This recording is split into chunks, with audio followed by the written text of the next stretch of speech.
Shalom saudara yang dikasihi Tuhan Yesus Kristus. Selamat pagi, selamat berjumpa kembali dalam renungan pada pagi hari ini. Saya mengucapkan salam sejahtera buat saudara semua dimanapun saudara berada. Damai dan sukacita oleh Roh Kudus melimpah senantiasa dalam hati dan kehidupan saudara semua. Sebelum kita mendengarkan renungan firman Tuhan, mari sama-sama kita berdoa.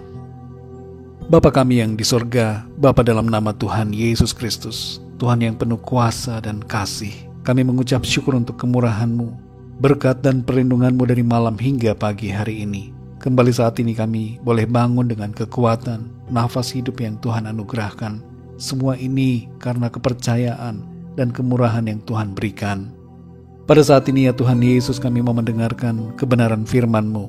Urapi dan jamah hati kami, sehingga kami mengerti dan taat untuk melakukan kehendak-Mu. Dalam nama Tuhan Yesus kami berdoa. Haleluya. Amin. Saudara yang dikasihi Tuhan, ayat renungan kita pada saat ini terdapat dalam Yosua pasal 18 ayat 2-3. Tertulis demikian.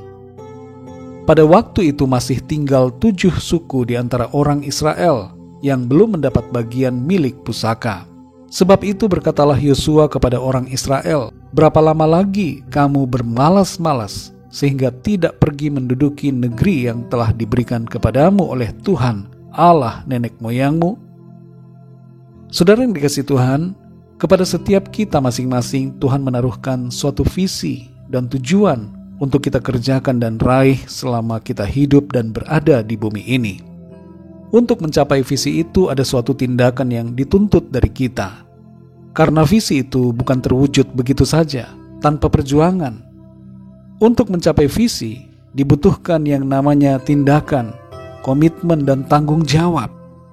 Bangsa Israel menjadi salah satu contoh untuk kita belajar mengenai bagaimana meraih tujuan dan apa sikap kita dalam mencapai visi yang ditetapkan Tuhan. Dalam ayat ini kita membaca teguran Yosua kepada suku-suku Israel yang belum menduduki negeri yang dijanjikan Tuhan.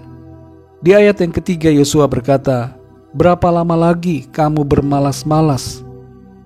Saudara yang dikasihi Tuhan, ada beberapa penyebab mengapa mereka tidak bergerak, tidak bertindak sesuai dengan apa yang Tuhan firmankan untuk meraih apa yang dijanjikan Tuhan.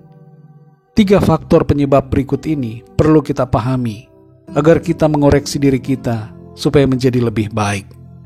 Faktor yang pertama adalah ketakutan. Ketakutan menghalangi tercapainya visi atau tujuan. Ketakutan membuat kita tidak melangkah, malah justru berjalan di tempat.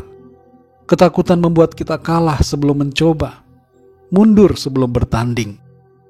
Sikap takut akan membuat kita sulit mencapai visi yang Tuhan taruhkan.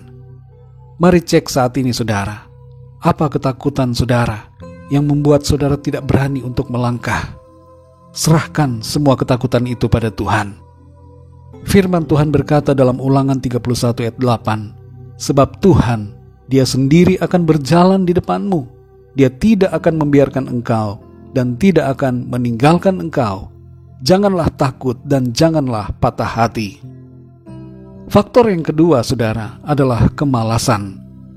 Dalam ayat ini, saudara, kita membaca bagaimana suku-suku Israel ditegur karena sikap kemalasan mereka. Kemalasan adalah ibarat seperti pencuri. Mengapa, saudara, seperti pencuri? Karena kemalasan mencuri hal yang berharga dari kehidupan kita, yaitu waktu. Di era sekarang ini, saudara, ada banyak hal yang membuat orang malas.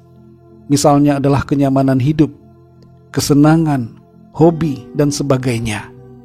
Banyak dari kita yang terus terjebak dengan kemalasan setiap hari, yang membuat kita bahkan tidak mau melakukan hal-hal yang kecil sekalipun.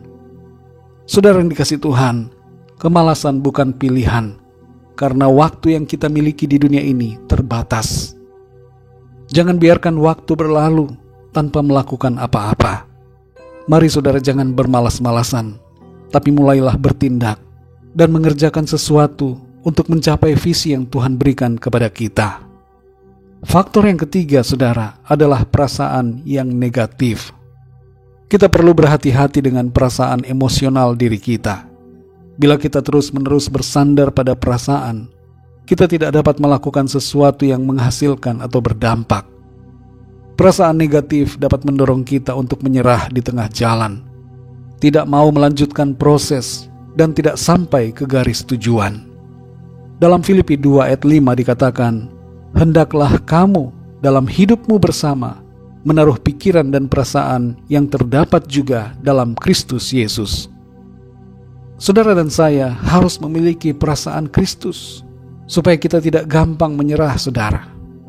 Mengapa perasaan ini penting?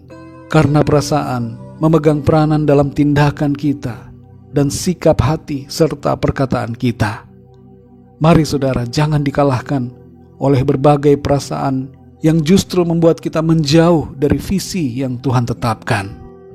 Mari kita perjuangkan visi, tujuan yang Tuhan percayakan kepada kita.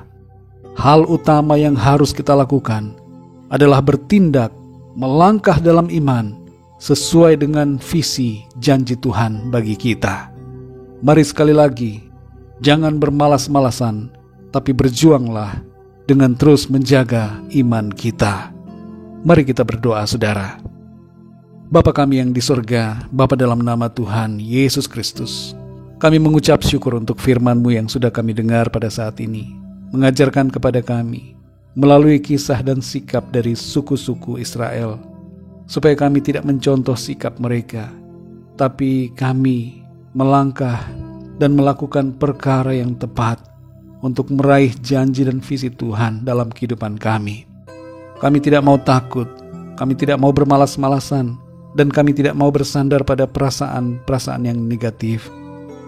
Kami mau melangkah dalam keberanian, dalam iman, dan konsisten, tekun mengerjakan apa yang Tuhan tetapkan, serta bersandar saja pada firman-Mu, memiliki pikiran dan perasaan-Mu ya Tuhan Yesus, sehingga kami tidak digoyahkan, tidak dipengaruhi dengan berbagai hal, situasi dalam kehidupan kami. Terima kasih Tuhan Yesus, kami bersyukur untuk firman-Mu. Pimpin kami di sepanjang hari ini dalam segala aktivitas kami. Berkatilah apa yang kami kerjakan, dan biarlah dalam semuanya itu nama Tuhan senantiasa kami muliakan. Kami berdoa buat yang sedang sakit, yang dalam penderitaan dan pergumulan hidup, agar Tuhan Engkau menyembuhkan, memberikan kelepasan, kekuatan, dan jalan keluar atas setiap masalah mereka. Kami percaya selalu ada kemenangan, ada jawaban doa, ada pertolongan, kuasa yang ajaib dari Tuhan nyata dalam kehidupan kami. Terpujilah nama-Mu ya Bapa. Hanya dalam nama-Mu yang kudus, nama yang menyelamatkan, nama Tuhan Yesus Kristus, kami sudah berdoa dan mengucap syukur. Haleluya. Mari sama-sama kita berdoa, doa Bapa kami. Bapa kami yang di surga, dikuduskanlah nama-Mu, datanglah kerajaan-Mu, jadilah kehendak-Mu di bumi seperti di surga. Berikanlah kami pada hari ini makanan kami yang secukupnya. Dan ampunilah kami akan kesalahan kami, seperti kami pun mengampuni orang yang bersalah kepada kami. Dan janganlah membawa kami ke dalam pencobaan, tetapi lepaskanlah kami daripada yang jahat, karena Engkaulah yang mempunyai kerajaan, dan kuasa dan kemuliaan, sampai selama-lamanya. Amin. Terimalah berkat Tuhan. Tuhan memberkati engkau dan melindungi engkau. Tuhan menyinari engkau dengan wajah-Nya dan memberikan kasih karunia. Tuhan menghadapkan wajah-Nya kepadamu dan memberikan damai sejahtera. Berkat anugerah dari Bapa Surgawi, cinta kasih karunia dari Tuhan Yesus Kristus, dalam persekutuan dan penghiburan Roh Kudus, menyertai kita semua, sekarang ini dan sampai selama-lamanya. Dalam berkat nama Tuhan Yesus Kristus. Haleluya. Amin. Puji Tuhan, saudara yang dikasihi Tuhan, saya percaya firman Tuhan menjadi berkat dan kekuatan buat saudara semua, dan Roh Kudus akan menolong saudara untuk lebih lagi memahami kebenaran firman Tuhan. Tuhan Yesus memberkati saudara semua. Sampai jumpa dalam renungan yang berikutnya. Haleluya.